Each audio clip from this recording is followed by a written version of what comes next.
அதிகாரம் 1 இறைவார்த்தைகள் 57 தொடக்கம் 66, 80. எலிசபெத்துக்கு பேறு காலம் நெருங்கியது. அவர் ஒரு மகனை பெற்றெடுத்தார். ஆண்டவர் அவருக்கு பெரிதும் இரக்கம் காட்டினார் என்பதை கேள்விப்பட்டு சுற்றி வாழ்ந்தோரும் உறவினரும் அவரோடு சேர்ந்து மகிழ்ந்தனர். 8ஆம் நாளில் அவர்கள் குழந்தைக்கு விருத்த சேதனம் செய்ய வந்தார்கள். சக்கரியா என்ற அதன் தந்தையின் பெயரையே அதற்கு சூட்ட இருந்தார்கள். ஆனால் அதன் தாய் அவர்களை பார்த்து, வேண்டாம், அதற்கு யோவான் என பெயரிட வேண்டும் என்றார். அவர்கள் அவரிடம், உறவினருள் இப்பெயர் கொண்டவர் எவரும் இல்லையே என்று சொல்லி, குழந்தைக்கு என்ன பெயரிடலாம், விருப்பம் என்ன என்று தந்தையை நோக்கி சைகை காட்டி கேட்டார்கள். அதற்கு அவர் எழுது பலகை ஒன்றை கேட்டு வாங்கி இக்குழந்தையின் பெயர் யோவான் என்று எழுதினார். எல்லாரும் வியப்படைந்தனர்.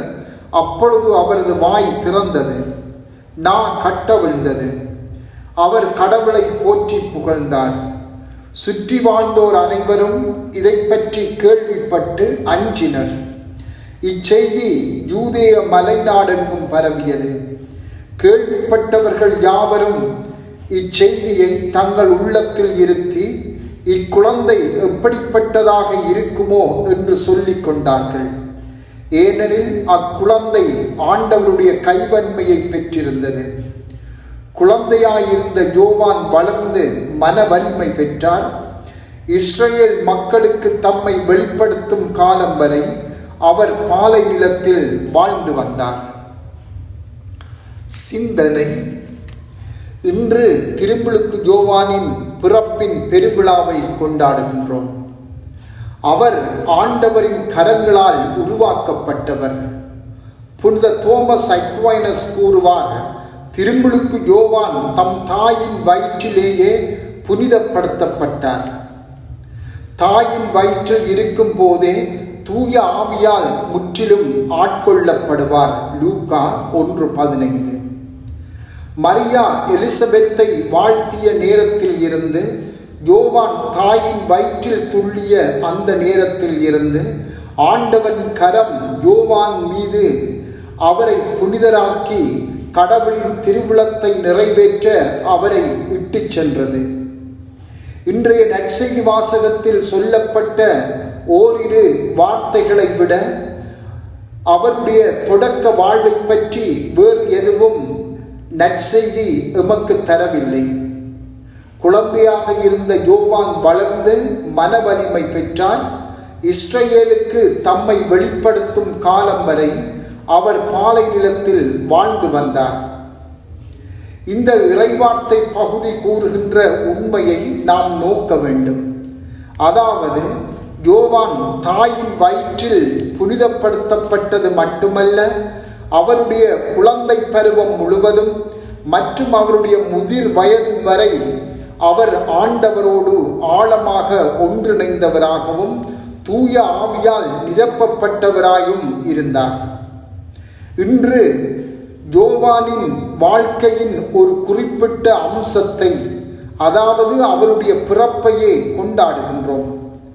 அவர் ஓர் ஆசீர்வதிக்கப்பட்ட குடும்பத்தில் பிறக்க பாக்கியம் பெற்றிருந்தது மட்டுமல்ல, கடவுளின் தாயான மரியாவின் உறவினராக இருந்ததும், அவர் பிறக்கும் போது மரியா அங்கே இருந்ததும் அவர் பெற்ற பெரும் பேறு என்றே சொல்ல வேண்டும்.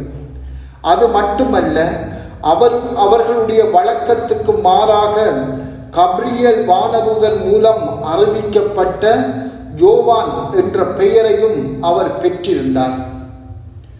யோவான் பிறக்கும் முன்பே கப்ரியேல் வானதூதர் சக்கரியாவுக்கு தோன்றி யோவான் என்ற பெயரை சூட்ட அறிவுறுத்தியிருந்தார். யோவானின் பிறப்பு அச்சுற்றுப்புறமெங்கும் வாழ்ந்தோரை ஆச்சரியத்துக்கும் வியப்புக்கும் உள்ளாக்கியது. இந்த குழந்தை எப்படி வளருமோ என்று அவர்கள் அதிசயித்து நின்றார்கள். யோவானும் அவர்களின் எதிர்பார்ப்பை ஏமாற்றவில்லை. இந்த யோவானை பற்றியே பின்னர் இயேசு கூறுகின்றார், மனிதராய் பிறந்தவர்களுள் யோவானை விட பெரியவர் ஒருவரும் இல்லை. லூக்கா 7:28. யோவானைப் போல நாங்கள் தாயின் வயிற்றில் புனிதப்படுத்தப்படாவிட்டாலும் அல்லது யோவானின் பிறப்புக்கு முன் சக்கரியா கடவுளின் வெளிப்பாட்டை பெற்றது போல எமக்கு கிட்டாவிட்டாலும் நாங்கள் ஒவ்வொருவரும் ஆண்டவரின் கரத்தால் வழிநடத்தப்படவே அழைக்கப்படுகின்றோம். நாங்களும் மனவலிமை பெற வேண்டும் என்றே ஆண்டவர் விரும்புகின்றார். இதற்காக யோவான் கடவுளுக்கு அவருடைய திருவிழத்துக்கு தளராத கீழ்ப்படிவுள்ள ஒரு மாதிரியாக எங்களுக்கு விளங்குகின்றார். அவரது கீழ்ப்படிதலின் மாதிரியை நாங்களும் பின்பற்றி ஆண்டவரோடு ஆழமான ஒன்றிப்பில் இருக்கவும் தூய ஆவியாரால் வழிநடத்தப்படவும் நாங்கள் அழைக்கப்படுகின்றோம். செபம். ஆண்டவரே, திருமுழுக்கின் மூலம் எம்மை புனிதப்படுத்தி புனித வாழ்வுக்கு எங்களை அழைக்கின்றமைக்காக உமக்கு நன்றி சொல்லுகின்றோம். ஆமென்.